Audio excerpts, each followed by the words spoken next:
മഹാത്മാഗാന്ധി കേട്ട ഏറ്റവും വലിയ വിമർശനം മുസ്ലിം അപ്പീസ്മെൻ്റ് എന്നുള്ളതാണ്. രണ്ട്, സങ്കീർണവാക്യം ഉപയോഗിക്കുന്നവരെ സംഘപരിവാറിന് എനിക്ക് വളരെ ബഹുമാനമുള്ളതാണ്. ചില കാര്യങ്ങളിൽ ആശയപരമായ വ്യത്യാസമുണ്ട്. ഈ തീവ്ര ഹിന്ദുത്വയും തീവ്ര ഇസ്ലാമിസ്റ്റും, അതിനാണ് നമ്മൾ സുലാപ്പി എന്ന് വിളിക്കുന്നത്. ഇവർക്ക് രണ്ടു പേർക്കും അവർ മാത്രമേ ലോകത്തിലുള്ളൂ, ഇടയ്ക്ക് നിൽക്കുന്ന ആരുമില്ല. അതായത് ഞാൻ തീർച്ചയായിട്ടും ഈ രണ്ട് സുലാപ്പിയാണോ എന്ന് ചോദിച്ചാൽ ഫാക്ച്വലി പറയാം, എനിക്കെതിരെ സുപ്രീം കോടതിയിൽ SDP പോപ്പുലർ ഫ്രണ്ട് അല്ലെങ്കിൽ പോപ്പുലർ ഫ്രണ്ട് കേസിന് വരെ പോയിട്ടുണ്ട്. അഖിലാഹാദിയുടെ അടക്കം കേസിൽ എനിക്കെതിരെ പോപ്പുലർ ഫ്രണ്ട് സുപ്രീം കോടതിയിൽ കേസിന് വരെ പോയിട്ടുണ്ട്. രാഹുൽ ഈശ്വർ എടുത്ത നിലപാടല്ലേ അവസാനം സുപ്രീം കോടതിയും NIA ഒക്കെ അംഗീകരിച്ചത്. പക്ഷേ ആ പ്രശ്നം എന്ത് ചെയ്യാനാണ്? അതായത് ഞാൻ സത്യസന്ധമായിട്ട് അവിടെ പോകുന്നു, ഞാൻ എന്തിനാ അഖിലാദിയെ പോകുന്നതെന്നറിയോ? അതുകൊണ്ടാണ് പോപ്പുലർ ഫ്രണ്ട് എനിക്കെതിരെ സുപ്രീം കോടതി പോയത്. ഞാൻ അഖിലാഹാദിയെ 3-4 തവണ കാര്യമായിട്ട് സംസാരിച്ച് മതപരിവർത്തനം തിരിച്ച് ഹിന്ദു മതത്തിലേക്ക് കൊണ്ടുവരാൻ ശ്രമിച്ചിട്ടുണ്ട്. നാളെ നമ്മൾ നോക്കേണ്ടത് ജയ്യെ വേണമെങ്കിൽ നമുക്ക് ചീത്ത വിളിക്കാം. എന്തിന്? ഞാൻ ഇളയരാജയുടെ മകൻ UN ശങ്കർ രാജ അടക്കം വിശ്വാസം മാറി പോകുന്നത് നമ്മളുടെ ഉള്ളിലെ ചില സിസ്റ്റംസ് നമ്മൾ ശരിയാക്കാനുണ്ട്. ഈ ശരിയാക്കി ഇവർക്ക് ആത്മീയ പഠനം കൊടുത്തില്ലെങ്കിൽ ഗാന്ധിജിയുടെ മോൻ പോലും അങ്ങനെ പോയെങ്കിൽ സാധാരണക്കാരുടെ മക്കളുടെ കാര്യമാണ്. രാഹുൽ ഈശ്വർ ഒരു സുഡാപ്പി സഹയാത്രികനാണോ? രാഹുൽ ഈശ്വർ സുഡാപ്പി ആണ് എന്ന് തന്നെ പറയുന്നതാണ് സോഷ്യൽ മീഡിയയിൽ നമ്മൾ സ്ഥിരം കേൾക്കുന്നത്. പക്ഷേ ഇതിനകത്ത് ചില കാര്യങ്ങൾ കാണുന്നുണ്ട്. ഒന്ന്, മിക്കവാറും ഉദ്ഘാടന പരിപാടികളായാലും പൊതുപരിപാടികളായാലും ഇസ്ലാമിക സംഘടനകളുടെ പരിപാടികളിലെല്ലാം പങ്കെടുക്കുന്നത് കാണാറുണ്ട്. ഇപ്പോൾ ചാനൽ ചർച്ചകളിൽ ഈ ഇസ്ലാമിനെ ഒന്ന് ന്യായീകരിക്കാൻ അല്ലെങ്കിൽ അവരൊന്ന് അപ്പീസ് ചെയ്യുന്ന പോലെ തോന്നുന്ന പല പ്രസ്താവനകളും നടത്താറുണ്ട്. അപ്പോൾ ഇങ്ങനെ വരുമ്പോൾ വളരെയധികം വിമർശനങ്ങൾ പ്രത്യേകിച്ച് ഹിന്ദു സംഘടനകളിൽ, ഹിന്ദു ആക്ടിവിസ്റ്റുകൾ, പ്രധാനമായിട്ട് ഈ സോഷ്യൽ മീഡിയ ആക്ടിവിസ്റ്റുകളിൽ നിന്നൊക്കെ വരുന്നുണ്ട്. ശരിക്കും രാഹുൽ ഈശ്വർ സുഡാപ്പിയാണ്? മഹാത്മാഗാന്ധി കേട്ട ഏറ്റവും വലിയ വിമർശനം മുസ്ലിം അപ്പീസ്മെൻ്റ് എന്നുള്ളതാണ്. രണ്ട്, സങ്കീർണവാക്യം ഉപയോഗിക്കുന്നവരെ സംഘപരിവാറിന് എനിക്ക് വളരെ ബഹുമാനമുള്ളതാണ്. ചില കാര്യങ്ങളിൽ ആശയപരമായ വ്യത്യാസമുണ്ട്. ഈ തീവ്ര ഹിന്ദുത്വയും തീവ്ര ഇസ്ലാമിസ്റ്റും, അതിനാണ് നമ്മൾ സുലാപ്പി എന്ന് വിളിക്കുന്നത്. ഇവർക്ക് രണ്ടു പേർക്കും അവർ മാത്രമേ ലോകത്തിലുള്ളൂ, ഇടയ്ക്ക് നിൽക്കുന്ന ആരുമില്ല. അതായത് ഞാൻ തീർച്ചയായിട്ടും ഈ രണ്ട് സുലാപ്പിയാണോ എന്ന് ചോദിച്ചാൽ ഫാക്ച്വലി പറയാം, എനിക്കെതിരെ സുപ്രീം കോടതിയിൽ SDP പോപ്പുലർ ഫ്രണ്ട് അല്ലെങ്കിൽ പോപ്പുലർ ഫ്രണ്ട് കേസിന് വരെ പോയിട്ടുണ്ട്. അഖിലാഹാദിയുടെ അടക്കം കേസിൽ എനിക്കെതിരെ പോപ്പുലർ ഫ്രണ്ട് സുപ്രീം കോടതിയിൽ കേസിന് വരെ പോയിട്ടുണ്ട്. ഈ അഖിലാഹാദിയുടെ കേസാണ് തോന്നുന്നില്ലേ ഏറ്റവും അതിലേക്കും വരാം. രണ്ട്, കേരളത്തിൽ ആദ്യമായി ISIS ത്രെറ്റ് നേരിട്ടുണ്ടായ വ്യക്തി ഞാനാണ്. എന്നെ അന്ന് IG ശ്രീജിത്ത് സാർ നമ്മുടെ എറണാകുളത്ത് സെയിൻറ്റ് ആൽബർട്ട്സ് കോളേജിൽ ജമാഅത്തെ ഇസ്ലാമിയുടെ ഒരു പരിപാടിക്ക്, ഒരു സംവാദ പരിപാടിക്ക് ഞാൻ പങ്കെടുക്കാൻ വന്നിരുന്നു. ആ പരിപാടിക്ക് വന്നപ്പോൾ ISIS ഭീകരരുടെ ത്രെറ്റ് ഉണ്ടാകുകയും ഞങ്ങളെ മാറ്റുകയും മറ്റും ചെയ്യാൻ അവർക്ക് പ്രശ്നമെന്ന് പറഞ്ഞാൽ ഹിന്ദുവായ രാഹുൽ ഈശ്വറിനെ ജമാഅത്തെ ഇസ്ലാമിയുടെ പരിപാടിക്ക് വിളിച്ചതാണ്. അപ്പം ഇസ്ലാമിസ്റ്റ് എന്ന് പറയുന്ന, അതാണ് ഇസ്ലാമിക് അല്ല, ഇസ്ലാമിസ്റ്റ്, തീവ്ര ഇസ്ലാമിസ്റ്റ്, PFI സുഡാപ്പി എന്നൊക്കെ പറയുന്ന കാര്യം ഒരു വശത്ത്, തീവ്ര ഹിന്ദുത്വ ഗോഡ്സേവാദം മറുവശത്ത്. നമുക്ക് രണ്ടും വേണ്ട, ഇതിൻ്റെ ഇടയ്ക്കുള്ള ലൈൻസ് ഇല്ലേ? ഇപ്പോൾ ഉദാഹരണം, ഗാന്ധിജിയോട് പ്രിൻസിപ്പിൾഡ് ആയിട്ടുള്ള ചില ഒപ്പോസിഷൻസ് ഗുരുജി ഗോൾവൽക്കർ ഉണ്ടായിരുന്നു. പക്ഷേ രണ്ടുപേർക്കും ഭയങ്കര ബഹുമാനമായിരുന്നു പരസ്പരം. ഗാന്ധിജി RSSൻ്റെ സംഘത്തിൽ വന്ന് സംസാരിച്ചിട്ടുണ്ട് 2 തവണ, വാർധയിലെ ക്യാമ്പിലടക്കം. ഗുരുജി ഗോൾവൽക്കർ ഒരിക്കൽ പറയുന്നുണ്ട്, മഹാത്മാവിൻ്റെ പേരെടുത്ത് സംസാരിച്ചു, എനിക്കത് വലിയ സന്തോഷമാണ്. RSSൻ്റെ പ്രാതസ്മരണയിൽ ഗാന്ധിജിയുടെ മെൻഷനുണ്ട്. ഒരുപക്ഷെ എനിക്കറിയാമായിരിക്കും. എന്തുകൊണ്ടാണ്? ഗാന്ധിജിയുടെ എല്ലാ പോളിസീസും അംഗീകരിക്കുന്നുണ്ടല്ല. അപ്പോൾ പരസ്പര ബഹുമാനത്തോടെയും ഒരു വിയോജിപ്പുണ്ട്. ഗാന്ധിജിയും നെഹ്റുവും പട്ടേലും തമ്മിൽ പരസ്പര വിയോജിപ്പുണ്ടായിരുന്നു. ഗാന്ധിജിയുടെ 2 ശിഷ്യന്മാരും 2 കൈകളുമായിരുന്നു. എന്തിന്? സുഭാഷ് ചന്ദ്രബോസും ഗാന്ധിജി തമ്മിൽ വ്യത്യാസമില്ല. അപ്പം പരസ്പര അഭിപ്രായ വ്യത്യാസം എന്ന ന്യൂവാൻസ് കാണാതെ എക്സ്ട്രീം പറയുന്നുണ്ട്. ഞാൻ ക്രിസ്ത്യൻ മുസ്ലിം സമൂഹങ്ങളുടെ സഹയാത്രികനാണ്. കാര്യം എന്തുകൊണ്ടാണ്? നമ്മുടെ കൊടിയിലടക്കം അവരുമുണ്ട്. അപ്പം ഇവരെ ഇൻക്ലൂഡ് ചെയ്യണം, ഇൻക്ലൂസീവ് ആകണം, പ്ലൂറലിസ്റ്റിക് ആകണമെന്നുള്ളതാണ് സത്യം.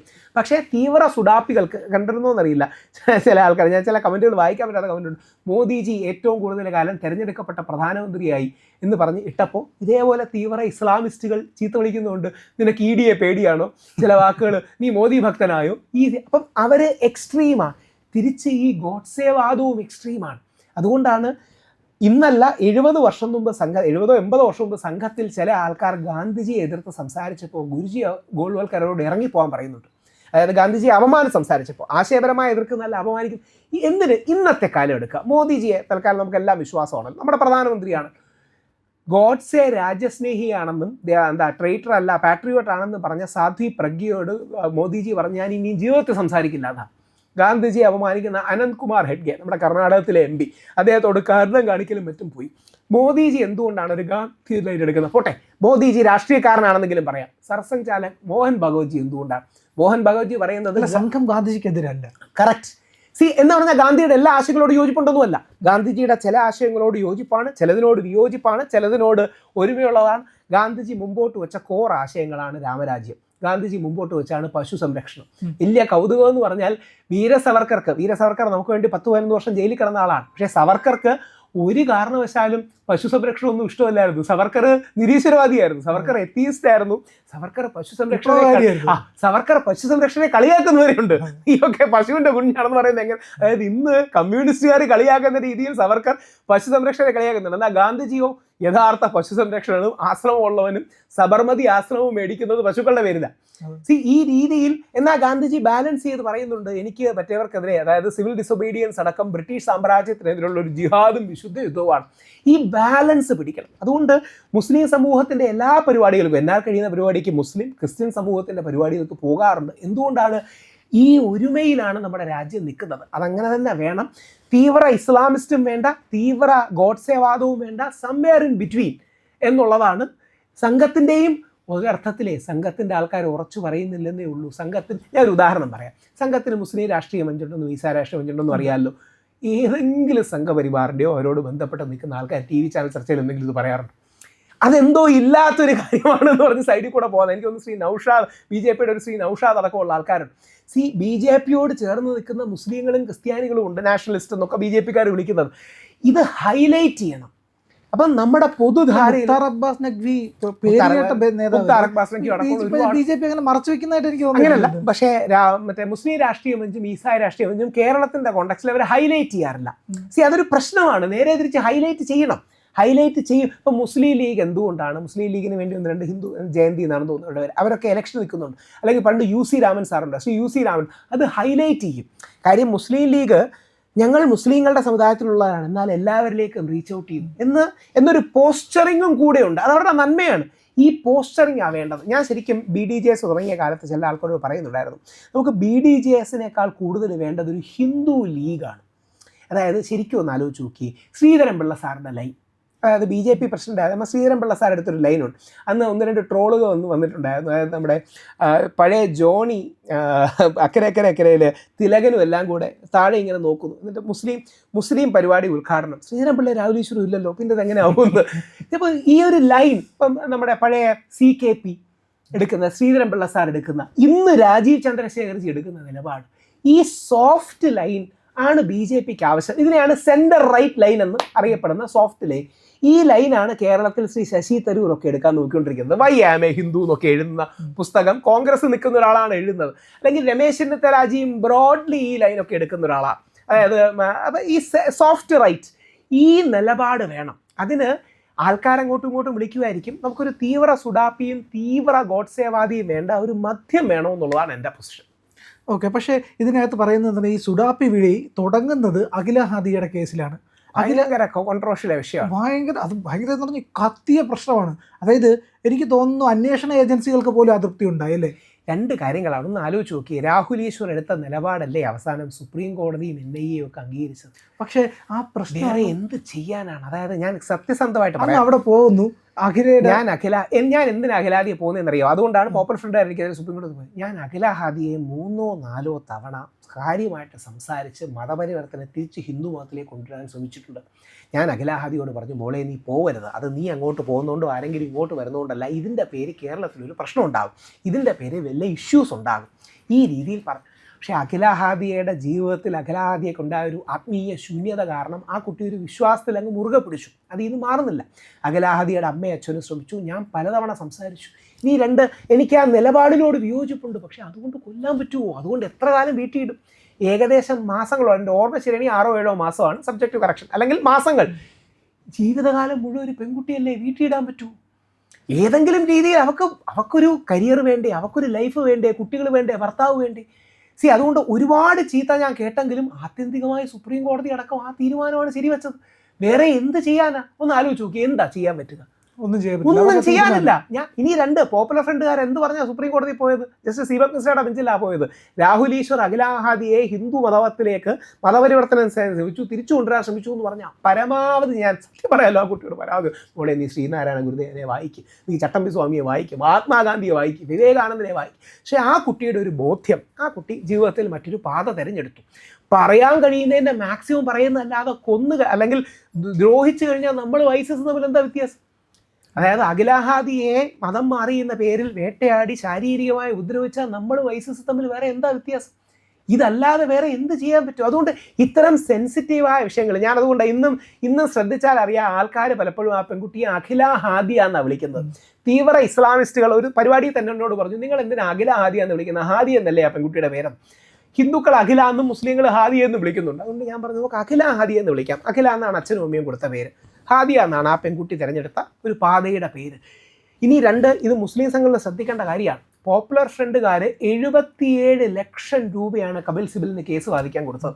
എൻ്റെ കയ്യിൽ നിന്ന് ഞാൻ അങ്ങോട്ട് കാശിട്ടാണ് അഖിലാഹാദിക്ക് വേണ്ടി വാദിച്ചതും. അഖിലാഹാദി ഞാൻ സുപ്രീം കോടതിയിൽ പല പ്രമുഖ മാധ്യമങ്ങളെ കാണാൻ പോയെന്ന് ജോസഫൈൻ മാഡമായിരുന്നു. ജോസഫൈൻ മാഡത്തെ കാണാൻ പോയി. ജോസഫൈൻ മാഡം ഒറ്റ കാര്യമേ പറഞ്ഞുള്ളൂ. പിണറായി സഹോദരനോട് ജോസഫൈൻ മാഡം സംസാരിച്ചു, അന്ന് മുഖ്യമന്ത്രിയായിരുന്നു.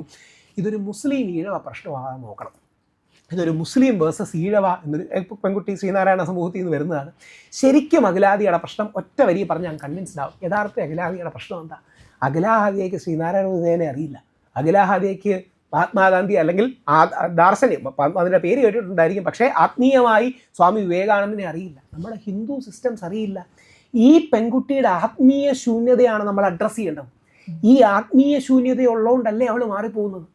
അതായത് അവൾ അഖിലാഹാദിയയ്ക്ക് തൻ്റെ സ്വസമുദായത്തിൽ നിന്ന് ആത്മീയമായൊരു നിർവൃതിയോ ഒരു പൂർണ്ണതയോ പലപ്പോഴും കിട്ടുന്നില്ല. ഇത് നമ്മൾ ഹിന്ദുക്കൾ അഡ്രസ്സ് ചെയ്തില്ലെങ്കിൽ പറ്റുന്ന എന്താ അറിയും? ഇതിൻ്റെ പിന്നിൽ മറ്റേ ടർക്കിഷ് ഗൂഢാലോചനയാണെന്ന് പറഞ്ഞിട്ട് കാര്യമുണ്ട്. ഇപ്പോൾ AR റഹ്മാൻ നമുക്ക് എല്ലാം അറിയുന്ന ഒരു ഹിന്ദു കുടുംബത്തിൽ ജനിച്ച വ്യക്തിയാണ്. അള്ളാ രഖാ റഹ്മാൻ ആകുന്നത് അദ്ദേഹത്തിൻ്റെ ജീവിതത്തിലെ ഒരു ഘട്ടത്തിൽ. ഈ അടുത്തിടയ്ക്ക് തമിഴിലെ ഒരു നടൻ ജയ് കണ്ടിരുന്നൊന്നും അറിയില്ല, ജയ് ഇളയരാജയുടെ മകൻ. ഇവർ നമ്മളിൽ നിന്ന് വിട്ടുപോകുന്നത് നമ്മുടെ ഒരു പോരായ്മ കൊണ്ടുകൂടിയാണ്. അതായത് ജയ് എന്ന് പറഞ്ഞാൽ നടൻ പറയുന്നുണ്ട്, ഏതോ മലയാള സിനിമയിലൊക്കെ അഭിനയിച്ചിട്ടുണ്ട്. ജയ് പറയുന്നുണ്ട് ഏതൊക്കെയോ അമ്പലത്തിൽ ചെന്നപ്പോൾ ഒരു അനീതി. നാളെ നമ്മൾ നോക്കേണ്ടത് ജയ്യെ വേണമെങ്കിൽ നമുക്ക് ചീത്ത വിളിക്കാം. എന്തിന്? ഇസൈജ്ഞാനി ഇളയരാജയുടെ മകൻ യുവൻ ശങ്കർ രാജ അടക്കം വിശ്വാസം മാറി പോകുന്നത് നമ്മളുടെ ഉള്ളിലെ ചില സിസ്റ്റംസ് നമ്മൾ ശരിയാക്കാനുണ്ട്. ഈ ശരിയാക്കി ഇവർക്ക് ആത്മീയ പഠനം കൊടുത്തില്ലെങ്കിൽ, ഗാന്ധിജിയുടെ മോൻ പോലും അങ്ങനെ പോയെങ്കിൽ സാധാരണക്കാരുടെ മക്കളുടെ കാര്യം. പക്ഷേ ഇതിനകത്തൊരു അപവാദമുണ്ട്. അഖിലാഹാദിയയുടെ കാര്യം പറയുന്നിടത്ത് തന്നെ ഇപ്പുറത്ത് നിമിഷ ഫാത്തിമയുണ്ട്. നിമിഷ ഫാത്തിമ ഗീത പഠിച്ച കുട്ടിയും ഗീത പാരായണം ചെയ്യുന്നതിൽ ഫസ്റ്റ് വാങ്ങിച്ച ആളുമാണ്. എന്നിട്ടും പോയെങ്കിൽ അത് ഹിന്ദുവിന്റെ മാത്രം പ്രശ്നമല്ല. ഉഗ്രൻ ചോദ്യമാണ്. ഈ അങ്ങ് എന്താ പറയുക, കൃത്യമായി ഇതേ ലൈൻ ഓൾമോസ്റ്റ് ഇൻ സിമിലാരിറ്റി ഈ കേസ് അഖിലാഹാദിയയുടെ എതിരെ കേസ് എടുത്തതിനോട് ഞാൻ പറഞ്ഞു, നമുക്ക് ഒരു നിർബന്ധിത മതപരിവർത്തന നിരോധന നിയമമാണ് പ്ലാനെങ്കിൽ അഖിലാഹാദിയുടെ കേസ് പിടിക്കരുത്. കാര്യം അഖിലാഹാദിയ കേരളത്തിൽ നിൽക്കുകയാണ്. പകരം നിമിഷ ഫാത്തിമ വേണം. നിമിഷ ഫാത്തിമ ഒന്നെങ്കിൽ അഫ്ഗാനിസ്ഥാനിലാണ്, സിറിയയിലാണ്, എന്തായാലും ഇന്ത്യയിലില്ല. നിമിഷ ഫാത്തിമയുടെ സഹോദരൻ ഒരു ഇന്ത്യൻ പട്ടാളം മേജറാണ്. ആലോചിച്ച് നോക്കണം, ഇന്ത്യൻ പട്ടാളത്തിൽ മേജറായൊരു വ്യക്തി ആറ്റുകാൽ അമ്പലത്തിൻ്റെ ആറ്റുകാൽ അമ്പലത്തിൻ്റെ ചുറ്റുവട്ടത്ത് ജനിച്ച് വളർന്ന നല്ലൊരു നായർ തറവാട്ടിൽ പിറന്നൊരു പെൺകുട്ടി അങ്ങനെ പോകുന്നതിൻ്റെ പിന്നിൽ ആ 3 പേരുടെ കഥയാണ് കേരള സ്റ്റോറി. നിമിഷ ഫാത്തിമ, സോണിയ സെബാസ്റ്റ്യൻ, മെറിയം അടക്കമുള്ളവരുടെ. ഇത് നിർബന്ധിത മതപരിവർത്തനമാണ്. അതിനെതിരെ നമുക്കൊരു നിയമം അടക്കമുള്ള കാര്യങ്ങൾ കൊണ്ടുവരണം. യഥാർത്ഥത്തിൽ അഖിലാഹാദിയയ്ക്ക് വേണ്ടി ഹിന്ദു സംഘടനകളോ RSS അടക്കമുള്ള സംഘടനകളോ അല്ലെങ്കിൽ ഹിന്ദു RSS പ്രസ്ഥാനങ്ങളോട് ചേർന്ന് നിൽക്കുന്ന സംഘടനകളോ ചെലവാക്കിയ ഊർജ്ജവും റിസോഴ്സും ഒക്കെ നിമിഷ ഫാത്തിമയുടെ കേസിൽ കിട്ടിയിരുന്നെങ്കിൽ നമുക്കൊരു പക്ഷേ ഈ നിർബന്ധിത മതപരിവർത്തന നിരോധന നിയമം പോലൊരു കാര്യം കൊണ്ടുവരായിരുന്നു. അവിടെയാണ് ഗാന്ധിജിയാണ് കറക്റ്റ് ലൈൻ പറയുന്നത്. ആലോചിച്ചോണം, മതസൗഹാർദ്ദത്തിൻ്റെ പ്രവാചകനായ ഗാന്ധിജിയാണ് നിർബന്ധിത മതപരിവർത്തന നിരോധന നിയമം വേണമെന്ന് പറയുന്നത്. എന്താ ബാലൻസ്? മതപരിവർത്തനം ഒരു വ്യക്തിയുടെ വിശ്വാസമാണ്, പക്ഷേ നിർബന്ധിപ്പിച്ച് മതപരിവർത്തനം ചെയ്യാൻ പാടില്ല. നിയോഗി കമ്മീഷൻ റിപ്പോർട്ടൊക്കെ ഉണ്ട്, കോൺഗ്രസ് സർക്കാർ കൊണ്ടുവന്ന. അതായത് ചില സ്ഥലങ്ങളിൽ പോയി, ഞാൻ യേശുക്രിസ്തുവിൻ്റെ വലിയ ഭക്തനും ആരാധകനും ഒക്കെയാണ്, പക്ഷേ യേശുക്രിസ്തുവിനെ അടക്കം മിസ്റെപ്രസെൻ്റ് ചെയ്ത് ഹിന്ദു ദൈവങ്ങളുടെ കല്ലുള്ള സാധനം വെള്ളത്തിലിടും, അത് മുങ്ങിപ്പോവും. എന്നിട്ട് ക്രിസ്ത്യൻ സമൂഹത്തിൻ്റെ റെപ്രസെൻറ്റേഷൻ തടിയിലുണ്ടാക്കി മേളിലിടും, ഇത് പൊങ്ങിക്കിടക്കും. പാവപ്പെട്ട ആദിവാസികളെ പറ്റിക്കുന്ന പരിപാടിയുണ്ട്. ഇത് കോൺഗ്രസ് സർക്കാർ നിയോഗിച്ച നിയോഗി കമ്മീഷനിലെ ഡോക്യുമെന്റഡ് കാര്യമാണ്. അപ്പം നമ്മൾ എന്ത് ചെയ്യണം? മുഖ്യധാരാ ക്രിസ്ത്യാനികളെ നമ്മളോട് ഉണർത്തണം. എന്നിട്ട് നമ്മൾ എന്ത് പറയണം? യഥാർത്ഥത്തിൽ ക്രിസ്തുവിനെ വിൽക്കുകയാണ് ഇവർ ചെയ്യുന്നത്. അതായത് ഈ തീവ്ര ക്രിസ്ത്യൻ മതപരിവർത്തനവാദികൾ, അത് തെറ്റാണ്. ഈ ബാലൻസ് നമുക്കില്ലെങ്കിൽ, ഈ ബാലൻസ് ഇന്ന് BJP ക്കുണ്ട്, ക്രിസ്ത്യാനികളുടെ കാര്യത്തിലുണ്ട്. കുറച്ചുകൂടെ അത് മുസ്ലിങ്ങളുടെ കാര്യത്തിൽ വന്നാൽ BJP നാച്ചുറൽ ചോയ്സ് അല്ലെങ്കിൽ മുസ്ലിങ്ങളുടെ എതിർപ്പങ്ങ് മാറി കിട്ടും. ഒരു സോഫ്റ്റ് ഹിന്ദുത്വമല്ല, സോഫ്റ്റ് ഹിന്ദു ലൈൻ, കൃത്യം ഭാഷയെ പറഞ്ഞാൽ ശ്രീധരൻപിള്ള സാറിൻ്റെ ലൈൻ, പണ്ട് ശ്രീ K. കരുണാകരൻ എടുത്തിരുന്ന ലൈൻ, CK പത്മനാഭൻ വലിയൊരു അളവ് വരെ എടുത്തിരുന്ന ലൈൻ, ഈ ഒരു ലൈൻ നമുക്ക് പോകണം. പഴയ GD സവർക്കറുടെ തെറ്റായ മുസ്ലിമും ക്രിസ്ത്യാനിയും കമ്മ്യൂണിസ്റ്റും നമ്മുടെ ശത്രുവാണോ എന്ന നിലപാട് മാറ്റി ഇസ്ലാമിസ്റ്റ് നമ്മുടെ ശത്രുവാണ്, തീവ്ര ക്രിസ്ത്യൻ മതപരിവർത്തനം നമ്മുടെ ശത്രുവാണ്, നക്സലും മാവോയിസ്റ്റും നമ്മുടെ ശത്രുവാണ് എന്ന ലൈനിലേക്ക് കൊണ്ടുവരികയാണെങ്കിൽ ഈ സോഫ്റ്റ് ഹിന്ദു റൈറ്റ് പൊളിറ്റിക്സിന് കേരളത്തിൽ വലിയ സ്കോപ്പുണ്ട്. പക്ഷേ ഇവിടെ RSS ഒരിക്കലും ഇതൊന്നും തള്ളി പറയുന്നില്ല. അത് മുസ്ലിങ്ങളെ തള്ളി പറയുന്നില്ല, ക്രിസ്ത്യാനികളെ തള്ളി പറയുന്നില്ല, ഈവൻ കമ്മ്യൂണിസ്റ്റുകളെ പോലും തള്ളി പറയുന്നില്ല. അവരോട് വിയോജിക്കുന്നേ ഉള്ളൂ, അവരെ കൊല്ലണമെന്ന് ഒരു അഭിപ്രായം പോലും അവർക്കില്ല. അപ്പോൾ അങ്ങനെയുള്ളപ്പോൾ അങ്ങ് പിന്നെ എങ്ങനെയാണ് RSSൻ്റെ പ്രവർത്തകർക്ക്, സാധാരണ പ്രവർത്തകർക്കാണ്, അവരുടെ നേതാക്കളെ ഒന്നുമല്ല പറയുന്നത്, അവർക്ക് ശത്രുവായി മാറുന്നത്? ശരിക്കും RSS നേതാക്കളുമായിട്ടും അങ്ങനെ പ്രശ്നം? ഒരു പ്രശ്നം, രണ്ട് പ്രശ്നമാണ്. ഈ എക്സ്ട്രീം ഹിന്ദുത്വ ലൈൻ എടുക്കുന്നവർക്ക് പലപ്പോഴും, ഇപ്പോൾ ഉദാഹരണം പറയാം, മോഹൻ ഭഗവത്ജിയെ ഈ ആൾക്കാരെല്ലാം കൂടെ പൊങ്കാലയിട്ടൊരു അവസരമാണ്. മോഹൻ ഭഗവത്ജി പറഞ്ഞു, പോയി കാണുന്ന എല്ലാ മുസ്ലിം പള്ളികളുടെ താഴെ ശിവലിംഗം തിരയണ്ട. ഇതൊരു മനസ്സിൽ ഗാന്ധിജി ഉള്ളവർക്ക് പറയാൻ കഴിയുന്നൊരു കാര്യമാണ്. നിങ്ങൾക്ക് ഓർമ്മ കാണും, അന്ന് വ്യാപകമായി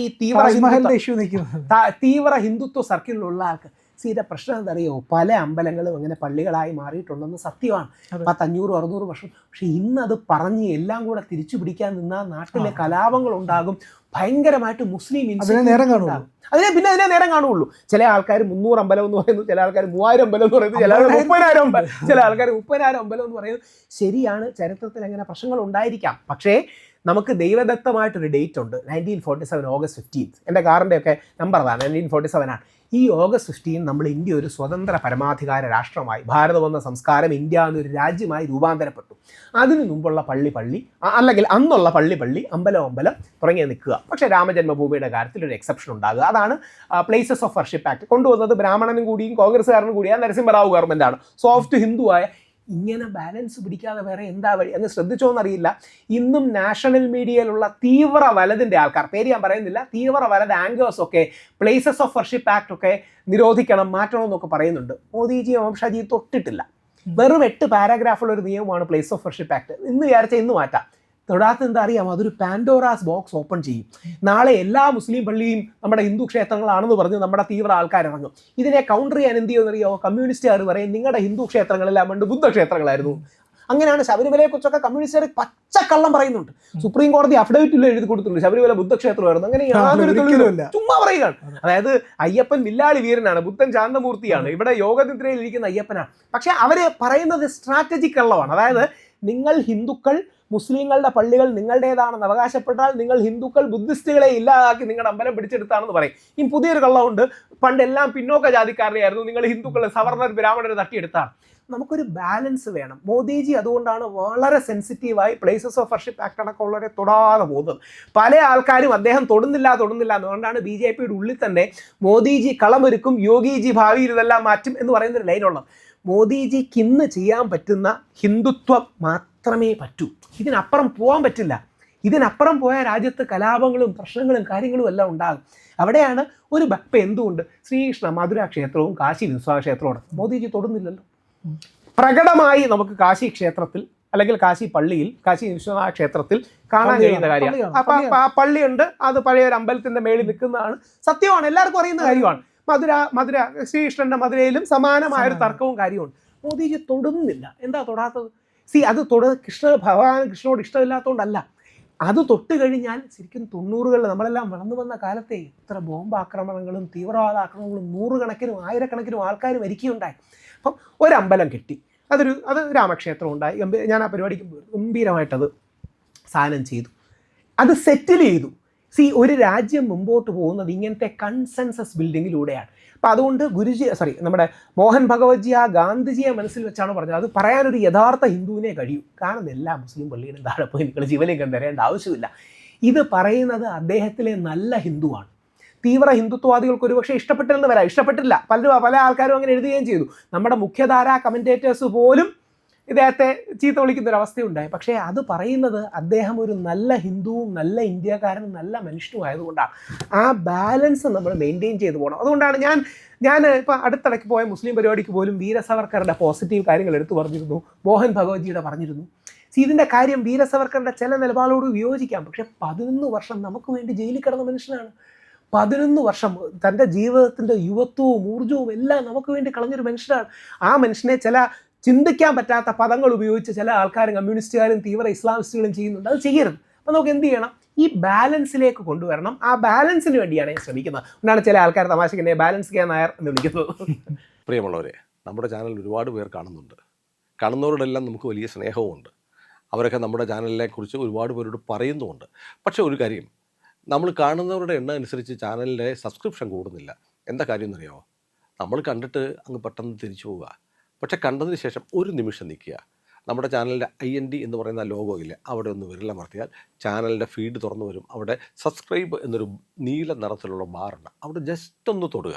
തൊട്ടടുത്തൊരു മണിയുടെ ചിത്രമുണ്ട്, ബെല്ലൈക്കൺ. അവിടെ ഒന്ന് തൊട്ടാൽ നിങ്ങൾക്ക് നമ്മുടെ എല്ലാ വീഡിയോകളും കാണാനുള്ള നോട്ടിഫിക്കേഷൻ കിട്ടും. മാത്രമല്ല ചാനലിൻ്റെ ഒരു സബ്സ്ക്രൈബറായി മാറുകയും ചെയ്യും. അത് ഞങ്ങൾക്ക് വലിയ സഹായമായിരിക്കും. ഉറപ്പായിട്ടും അത് ചെയ്തിട്ടില്ല എങ്കിൽ ഇപ്പോൾ തന്നെ ഒന്ന് ചെയ്യണേ.